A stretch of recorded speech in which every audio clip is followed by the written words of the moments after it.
This is an Update Uganda for Way to Grace. I am Kathy Thomas, the founder and your host. Welcome back, everyone. We may be disturbed by all manner of background noise, such as bleating goats, crowing roosters, motorcycle traffic, and of course, crying babies and screaming children. I live in a very noisy place, and I don't have a protected area for recording. But until that time, we will work with what we have. If you're unaware of this project, Way to Grace is an organization based in the United States and in Uganda. Our mission is to build long-term solutions for this third world, impoverished, marginalized nation and its large population of children living on the streets. We'll do this with a village for orphaned street children and private ventures through manufacturing and professional business operations, both domestic and exporting, as a long-term sustainability solution. The basic structure of the village will include a house for mission teams and guests, multiple homes for the children to live in small family groups, a school, and a medical facility. This is only a narrow overview of the building complex, the activities and programs planned for the expanding village. As you can see in the administrative chart, there are dozens of highly educated people that will be required working synergistically for such a large-scale operation. But we're believing God for every piece, person, and penny of it. It's His project. Many of you have heard me say, His will, His bill. So it struck me funny when I heard a local preacher quote this phrase during a church service recently. I included in an early vlog a layout drawing of Enoch House, but since then I've come to realize I was thinking too small. I made the common mistake of being overly concerned with resources instead of what's really needed. I've now redesigned the facility to accommodate more mission team members and guests. The new design will allow the temporary residents to feel more relaxed with a peaceful atmosphere and surroundings after their volunteer activities in the village. Once I've completed those drawings, I'll include them in an upcoming vlog. I love that God has given us this beautiful and fertile land with a spectacular view of the valley, Mount Wanali, and the mountains of Mount Elgon, spanning the Ugandan-Kenyan border. I also am so appreciative that He has selected this area where the clan owning the surrounding 100 acres are willing to sell to us as we grow for the large expansion phases. We've been walking in the fog lately. That is, the favor of God. We hear it all the time, people searching for and praying for the favor of God. I also have made such prayers. But I've learned that if we're seeking His kingdom first, like instructed, with a whole heart, favor comes. It doesn't come easy sometimes, or maybe even most of the time. We can look at Paul's example to see that. The Bible speaks of the early and the latter rains as a blessing. But we have to realize that with much rain, the mud also comes. I've realized that I have to endure the mud before I may see the results of the rain. And if you've seen the last vlog entitled The Lost Months, you know the massive amount of mud I'm referring to.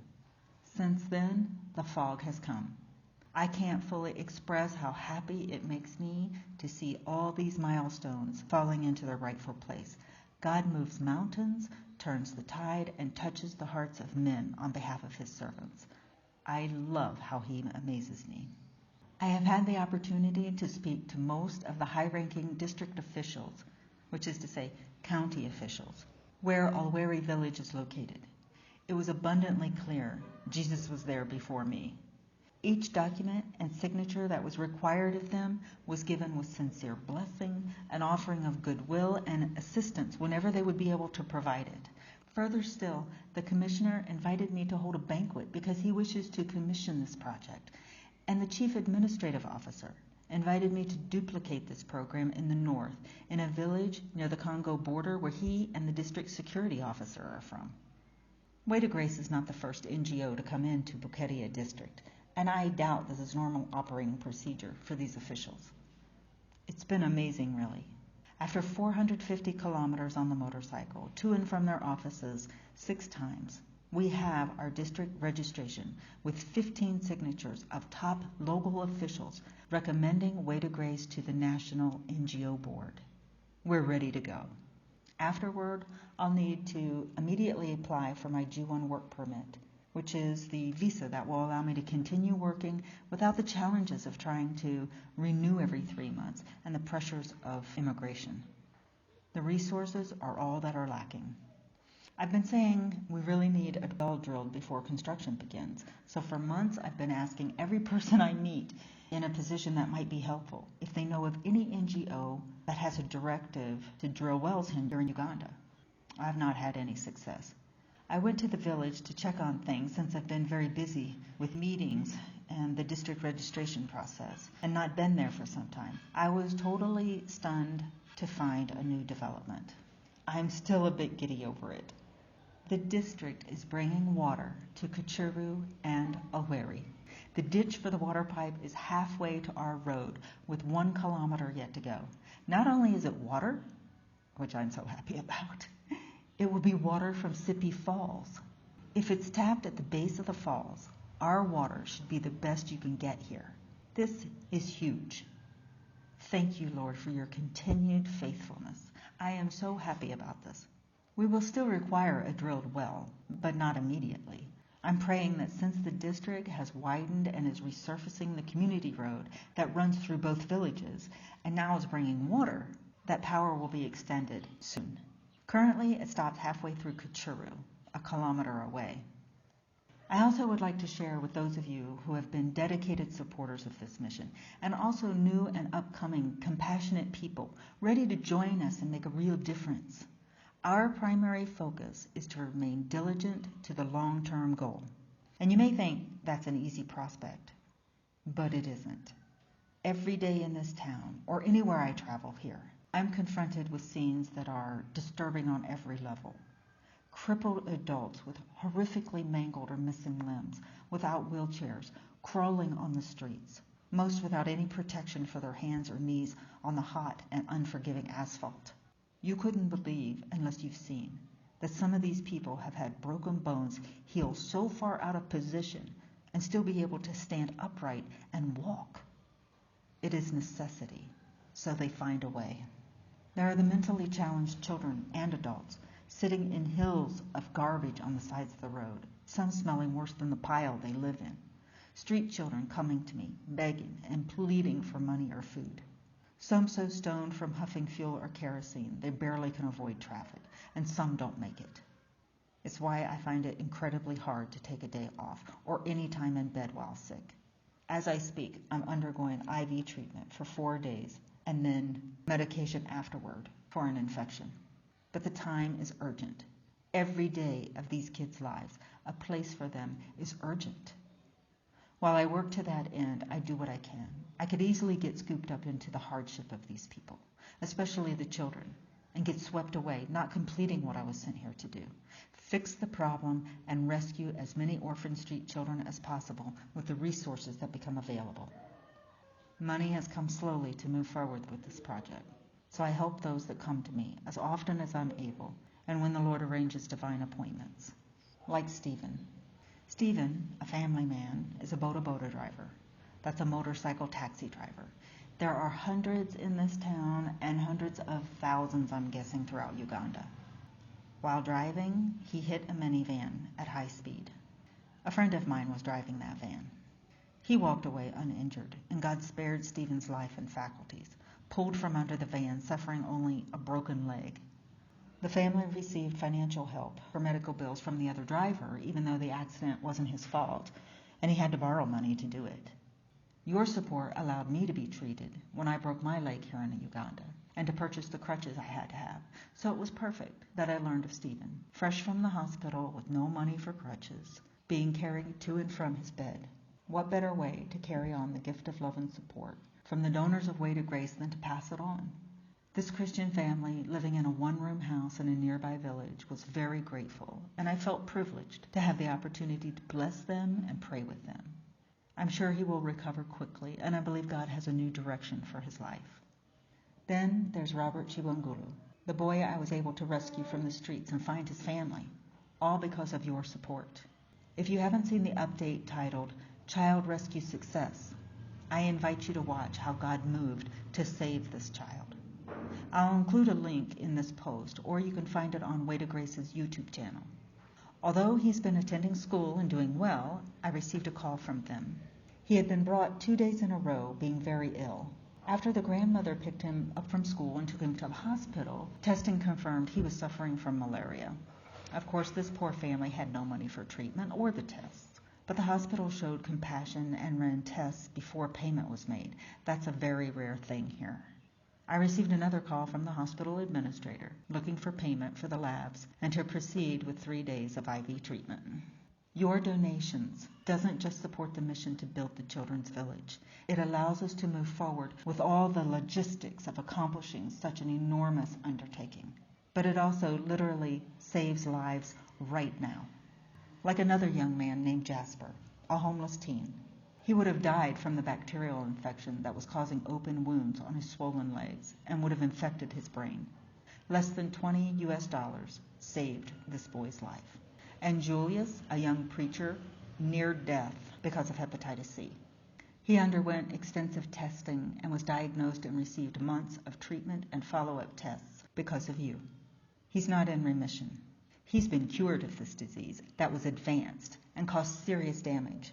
But that damage is being managed, and he's functioning well and back preaching on the radio. Because of you, he is alive. There are other stories just like these, and also the many whose lives have been touched, affecting certain change and futures and opportunity. Abed is a young boy in 3rd grade, what they call here primary 3. He showed me his passion and boldness for his education when he asked me, a stranger, if I could help him purchase a set of math tools required for class. Your support allowed us not only to supply him and his friend, but every student in his school of P3 and P4 levels who couldn't afford to purchase a math set. They wouldn't allow photographs, but I'm sure you can imagine the potential impact this one act can have on the education of these children. And you made it possible. It's why I thank you so sincerely each time. Your contribution makes massive waves this side of the globe, all while we progress with our primary focus and long-term solutions. You'll probably hear a noticeable change in the audio track because I'm interrupting what was previously recorded to share some very tragic news. Just last night, I learned of an incident that occurred in Kampala this past week.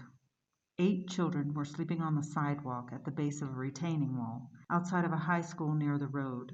Now, this isn't uncommon, but according to one of the boys that was sleeping with another group further down that wall, the police had been harassing and beating them, running them out of the place where they used to stay at night, so they were sleeping there.